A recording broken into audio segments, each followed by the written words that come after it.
సినీ నటుడు మంచు మోహన్ బాబు ఫ్యామిలీ వివాదం రోజురోజుకు ముదురుతోంది. ఇప్పటికే మోహన్ బాబుపై కొడుకు మనోజ్ కేసు పెట్టారు. ఇప్పుడు కొడుకు మనోజ్, కోడలు మౌనికల నుంచి తనకు ప్రాణహాని ఉందని ఫిర్యాదు చేశారు తండ్రి మోహన్ బాబు. ఇక తండ్రి కొడుకుల కేసులతో జల్పల్లిలోని మోహన్ బాబు ఫామ్ హౌస్ కు విచారణ కోసం వెళ్లారు పహడీ షరీఫ్ పోలీసులు. దుబాయ్ నుంచి హైదరాబాద్ కు చేరుకున్నారు మంచు విష్ణు.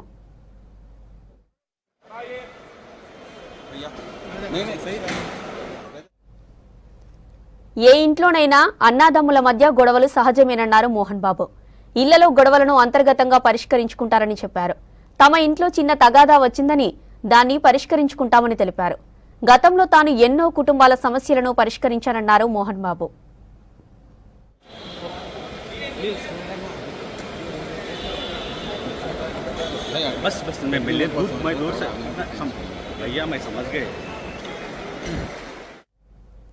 ఇక మరోవైపు జల్పల్లిలోని మోహన్ బాబు ఫామ్ హౌస్ దగ్గర ఉద్రిక్తత కొనసాగుతోంది.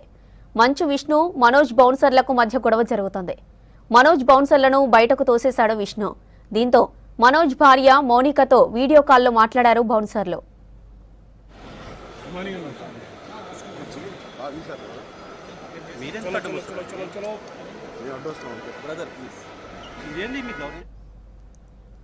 డబ్బు, ఆస్తి కోసం తాను పోరాటం లేదన్నారు మంచు మనోజ్. ఆత్మ గౌరవం కోసమే పోరాటం చేస్తున్నానని చెప్పారు. పోలీసులు ఏకపక్షంగా వ్యవహరిస్తున్నారని ఆరోపించారు. న్యాయం కోసం అందరినీ కలుస్తానని చెప్పారు. తన భార్య, పిల్లలకు రక్షణ కల్పించాలని కోరారు.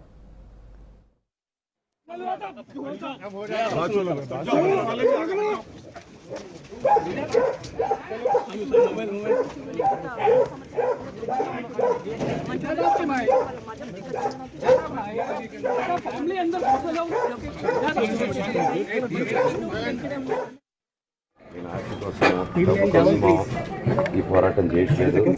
ఎందుకంటే ఈ పోరాటం కూడా కాదు, ఇది ఆత్మగౌరవం, సేఫ్టీకి సంబంధించి. ఇది నాకు మగాడిగా డైరెక్ట్ గా వచ్చి నాతో ఏం చేసి వీరు చేయడం, నన్ను కుట్టేదానికి బాబా ఇంక్లూడ్ చేయడం, నా బిడ్డలు ఇంట్లో ఉండగానే అలా బిహేవ్ చేయడం కాదు.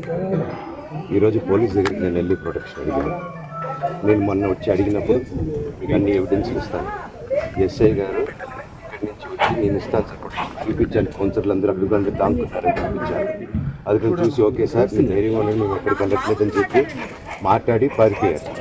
ఇప్పుడు కానిస్టేబుల్స్ వచ్చి అందరూ నా మనుషులందరినీ భయపించి ఇప్పుడు వాళ్ళ పేర్లు తీసుకొని బెదరగొట్టి మా మనుషులను పంపించేసి వేరే బాడీ గార్డ్ లోపలికి పంపించున్నారు సార్. డిపార్ట్మెంట్ ఎందుకు వన్ సైడ్ తీసుకుంటున్నారు? కంప్లైంట్ తీసుకున్న తర్వాత వాళ్ళకి ఏ అధికారం ఉంది?